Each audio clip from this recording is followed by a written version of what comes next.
হজরত মুহাম্মদ সাল্লাল্লাহু আলাইহি ওয়াসাল্লাম তার মৃত্যুর পর তার উম্মতের জন্য যা করবেন, তিনি কিয়ামতের দিন তার উম্মতের জন্য ক্ষমা প্রার্থনা করবেন।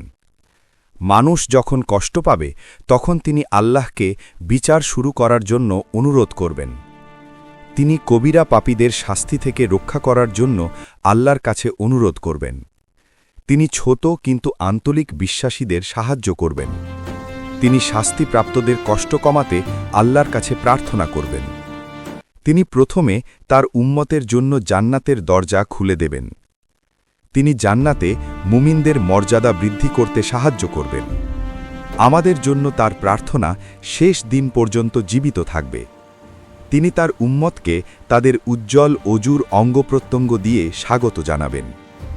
তিনি ফেরেশতাদেরকে সত্য বিশ্বাসীদের তাড়িয়ে দেওয়া থেকে বিরত রাখবেন। তিনি তার উম্মতের পক্ষে সাক্ষ্য দেবেন যে তারা সত্য অনুসরণ করেছে। তিনি প্রথমে জান্নাতে প্রবেশ করেন এবং তার উম্মত তা দেখার জন্য ধন্যবাদ। সুমন ইসলামিক ডায়েরিতে সাবস্ক্রাইব করুন এবং ইসলামিক জ্ঞানের সাথে সংযুক্ত থাকুন।